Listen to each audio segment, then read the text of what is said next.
At exactly 3 inches the morning on a Tuesday in November, someone was hammering on my front door hard enough to shake the frame. I had been awake already, the way men my age tend to be, lying in the dark, somewhere between sleep and thought, listening to the wind push against the windows. November in Calgary comes with a particular kind of cold that doesn't negotiate. The thermometer on my back deck read -17, and the street outside was still locked in that deep pre-dawn silence that belongs only to winter cities. Whoever was standing on my doorstep had come in without warming up the car first, without calling ahead. I pulled on my housecoat and moved through the kitchen with the slow deliberateness of a 68-year-old man who learned long ago not to rush toward bad news. The pounding came again, harder this time. I turned on the porch light and looked through the side glass. My daughter-in-law was standing in the snow. She was wearing the fleece pajamas I had seen her in at Thanksgiving dinner, a winter coat she had clearly grabbed on the way out the door. It wasn't even buttoned, and one boot with the zipper halfway open. Her dark hair was down, wild around her face, and even through the frosted glass I could see that she had been crying. Not the kind of crying that happens at a sad movie. The other kind.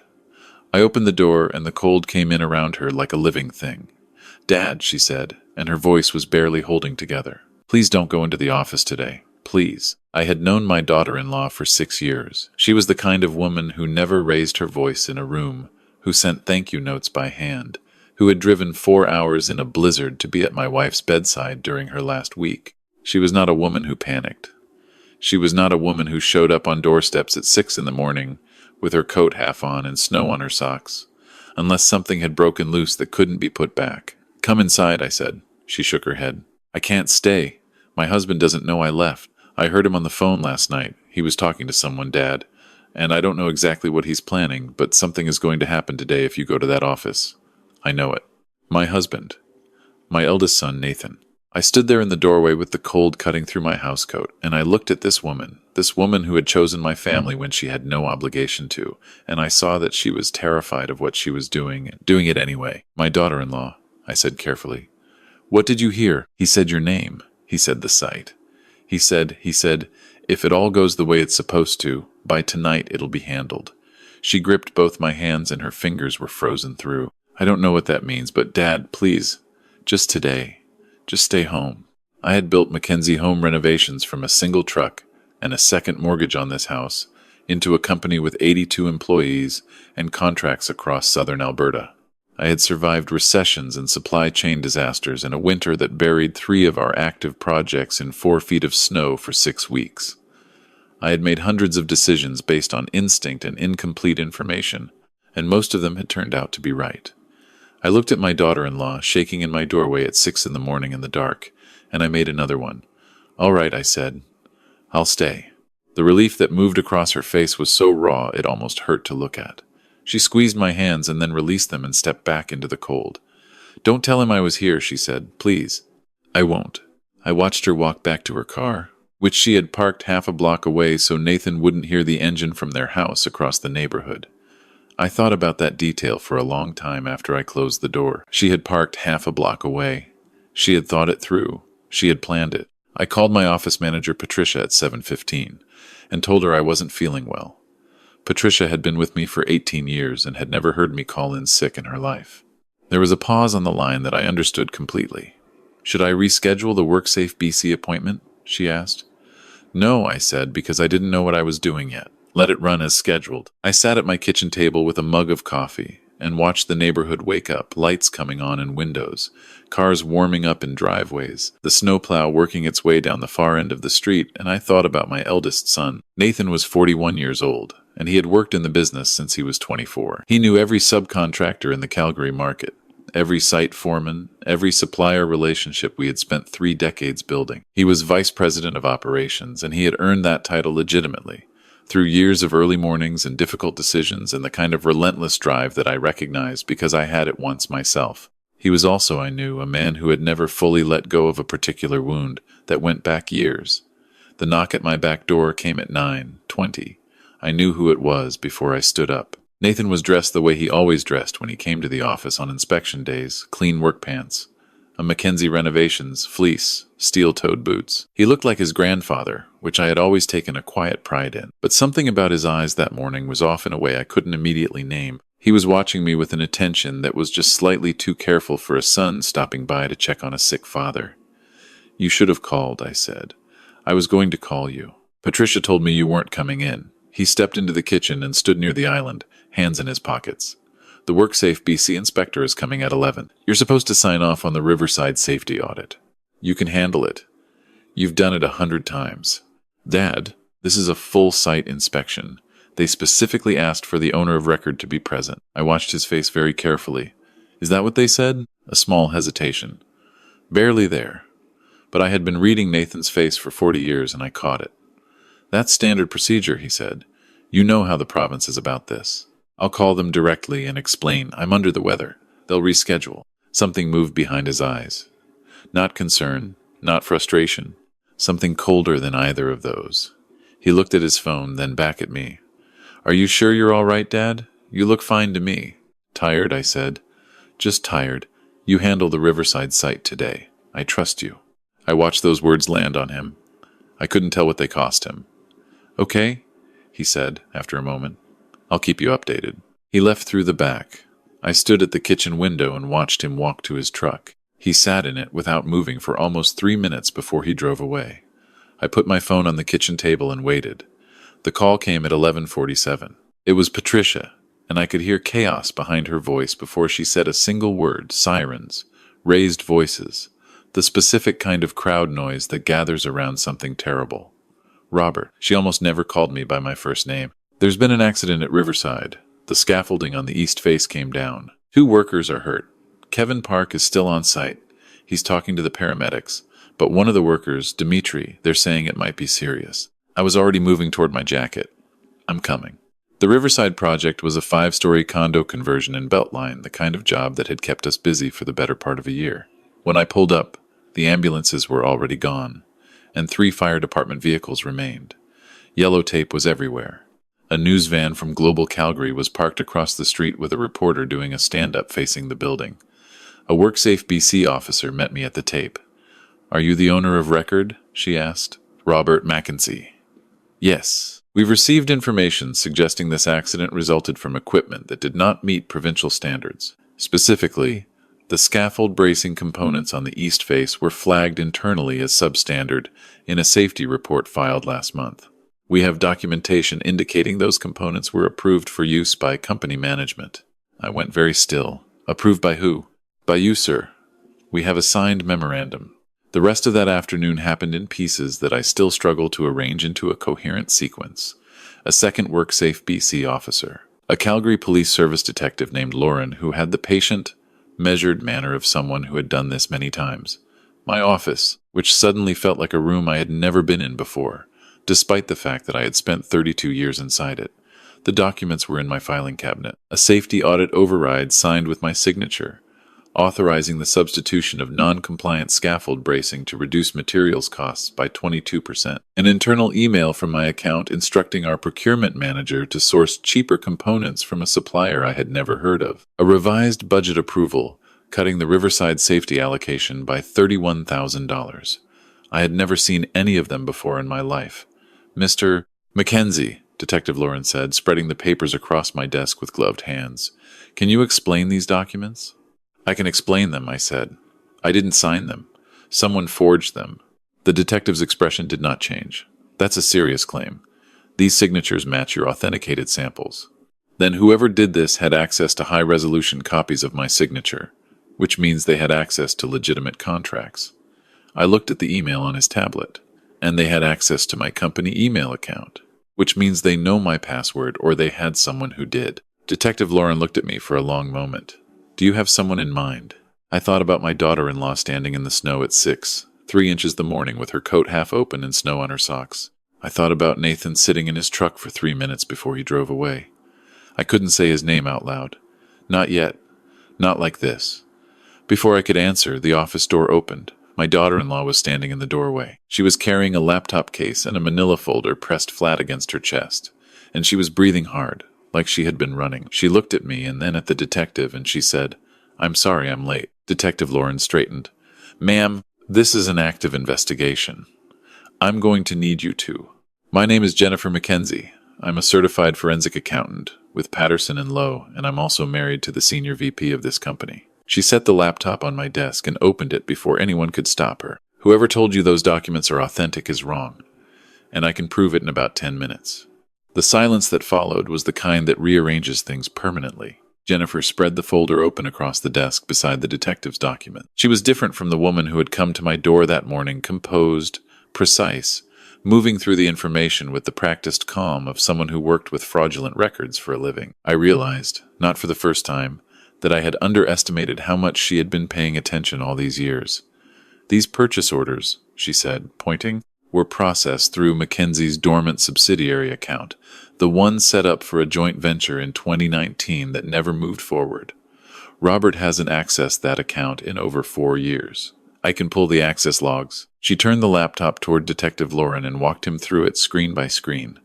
The substitute scaffold components had been ordered on a Thursday afternoon at 2:48 p.m. She pulled up the company's building access records. Robert had been at his daughter's school concert in Red Deer that afternoon. Hotel receipt, Easy Park confirmation, the school's printed program with his name on the parent volunteer list. He had been 2 hours away. The email authorizing the switch had been sent from Robert's account, but the IP address in the metadata traced to a residential address in Mahogany, the southeast Calgary neighborhood where Nathan and Jennifer lived. She paused at this point in a way that told me she had thought carefully about when to say the next thing. 6 days ago, she said, a payment of $35,000 was made by Interac e-transfer from my husband's personal TD account to Kevin Park's bank account. Detective Lauren looked up from the screen. Kevin Park is your site foreman? He was, I said. Jennifer closed the laptop. She didn't look at me when she spoke the next part. I found the transfer confirmation on our home server last night. Nathan keeps a shared drive for household documents, tax files, insurance, and there was a folder I had never seen. Inside it were copies of everything. The forged memorandum before it was printed. The email draft. Correspondence between my husband and Kevin Park going back 11 weeks. She slid the printed copies across the desk. I photographed everything before I left the house this morning. The room was very quiet. I looked at my daughter-in-law and she finally looked back at me. And in her eyes I saw the full weight of what she was carrying. She had come to my door at 6 a.m. She had gathered the evidence through the day. She had driven here not knowing exactly what she would find. And now she was handing police a folder that would almost certainly end her marriage. Jennifer, I said. Her name came out rough. Don't, she said quietly. Let's just finish this. Kevin Park was arrested at the Riverside site before the end of the afternoon. He lasted 22 minutes in the interview room before he broke. He confirmed everything in specific, damning detail. Nathan had approached him 10 weeks earlier, laid out the plan with the cold precision of someone who had been designing it for much longer than that. Kevin would substitute non-compliant bracing on one section of the east scaffolding. He would process the orders through the dormant subsidiary account using login credentials Nathan provided. The accident was supposed to be serious enough to trigger a full provincial investigation, not serious enough to kill anyone. Kevin had cried when he said that last part. He said he didn't think anyone would actually get hurt that badly. He handed over his phone. 11 weeks of text messages, 4 recorded voice calls. Police vehicles arrived at my son's home in Mahogany at 7:15 that evening. I was there because I had asked Detective Lauren to allow it, and he had looked at me for a long moment and then said yes. I stood on the far side of the street and watched my son come out of his house in handcuffs with his collar pulled up against the cold, and I thought about 100 things that fathers think about, and none of them made the moment easier. He saw me across the street. He stopped walking. Just for a second. Just long enough for me to see his face clearly. I visited Nathan at the remand center 8 days later. It took that long for me to be able to sit across from him and say what I needed to say without it becoming something I would regret. He came into the visiting room looking smaller than I had ever seen him. The corporate confidence that had been his armor for 20 years was completely gone. What was left underneath looked a lot like the 12-year-old boy who used to sit on the tailgate of my work truck doing homework while I finished estimates. I'm not here to yell at you, I said. He looked at the table. I know. I want to understand, Nathan. That's all I want. He was quiet for a long time. The room around us had the flat, fluorescent silence of institutions everywhere. Finally, he said, 8 months ago, you were on the phone with Gary Hennessy, our family lawyer for 20 years. I was in the hallway outside your office and the door wasn't fully closed, and I heard you say Matthew's name. You said he'd been running the day-to-day. You said you wanted to reflect that. I went very still. I heard you say you were going to update the will, give him controlling interest. He looked up at me, and his eyes were wet. "I worked for that company my entire adult life, Dad. I was there before Matthew even finished his business degree. I built the Riverside contract. I built the Fort McMurray partnership. I built half of what that company is." His voice broke slightly. "And you were just going to hand it to him." I breathed in slowly and breathed out. "Nathan," I said, "I was talking about restructuring the operational authority for the day-to-day management. That's what Gary and I were discussing. The ownership division, which Gary has had in draft form for 6 months, gives you 45%. Matthew gets 35. I keep 20 as chairman." My son stared at me. "I was going to sit with both of you at Christmas and walk through it together. The final documents weren't signed. I wanted to do it in person." I looked at him steadily. "I never planned to cut you out. Not once.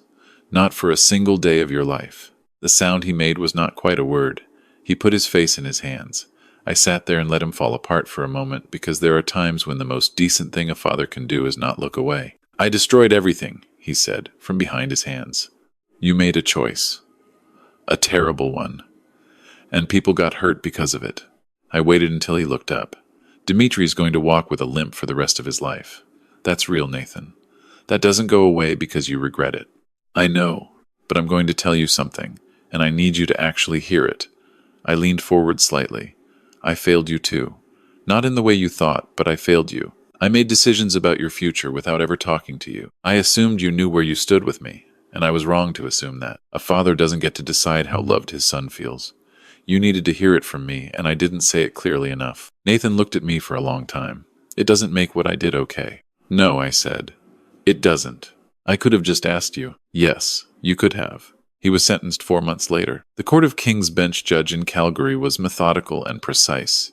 In the way that Alberta judges tend to be, she laid out every count, every harm, every breach of trust with the same even tone, and when she delivered the sentence of 3 years and 8 months, she said that crimes committed against workers who depend on employers for their physical safety represent a fundamental violation of the social contract that makes shared work possible. I sat in the gallery and listened to every word. Jennifer sat beside me. She had filed for separation 2 months earlier. She had moved into an apartment in Kensington, near the river, and she had gone back to her firm and kept working, and she had not, as far as I could tell, allowed herself to collapse even once. I did not know how she was managing that, except that she was. On the drive back from the courthouse, I asked her to come to the office the following week. There was something I wanted to discuss.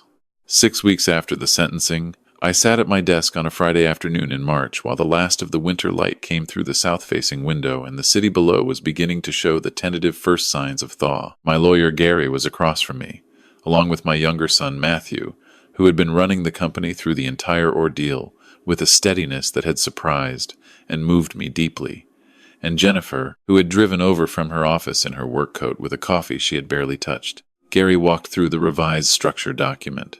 Matthew would hold 35% in the CEO title, a role he had earned and continued to earn every day. Jennifer would receive 20% and join the company as Chief Financial Officer, a position that fit her qualifications exactly and that the company genuinely needed.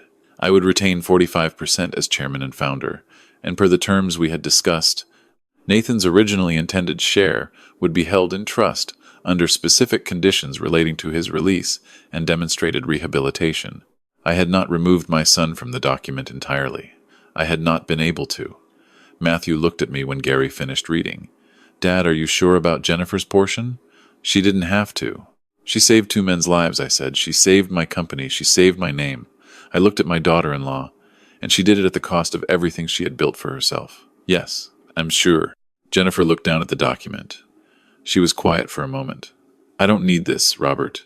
"I know you don't need it," I said, "but I need to give it." She looked up at me and nodded, just once, and that was enough. I signed my name at the bottom of the document with the pen I had used to sign my first commercial contract 32 years ago, a kitchen renovation on a bungalow in Inglewood that paid me just enough to hire my first employee. My hand was steady. That evening I drove out to the Riverside project site. The scaffolding had been replaced weeks earlier, passing full provincial inspection with a perfect compliance rating. The building was moving forward again. 2 of the injured workers had returned to modified duties. Dimitri, the one who would carry that November morning in his left leg for the rest of his life, had received a settlement and a letter from me that I had rewritten 11 times before I was satisfied. It said what I actually meant. I stood outside the fence in the cold for a while and looked at the building. I thought about my son in the kitchen that morning, watching me with eyes that were just slightly too careful. I thought about the 12-year-old on the tailgate doing homework. I thought about a wound that had been growing for years in the silence between us and all the things I had assumed didn't need to be said because they seemed obvious to me. Nothing that's obvious to a parent is obvious to their child. I know that now in a way I didn't know before. We think that love, clearly felt, is clearly received. But a child's heart keeps its own account, and it doesn't always match ours. There is a thing I have thought about many times in the months since all of this happened. My daughter-in-law stood at my door at 6 in the morning in minus 17 degrees with one boot unzipped and said, "Please trust me." She had no proof yet. She had only what she had heard, and she had only her instinct that it was serious. She came anyway. The people who save us are not always who we expect them to be.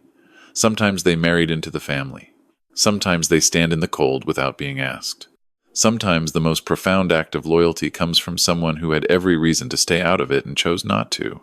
I drove home through a city just beginning to soften towards spring, and I thought about what I still owe to Dmitri, to the workers who trusted that the equipment above their heads was sound, to a son sitting in a provincial facility trying to find something worth rebuilding. Forgiveness is not an event. It is a long, slow decision you make again every morning. I am still making it, but for the first time in a very long time. When I pulled into my driveway and turned off the engine and sat in the dark for a moment before going inside, I felt something I can only describe as peace. Imperfect, incomplete, honest peace. That is enough, for now. It is enough.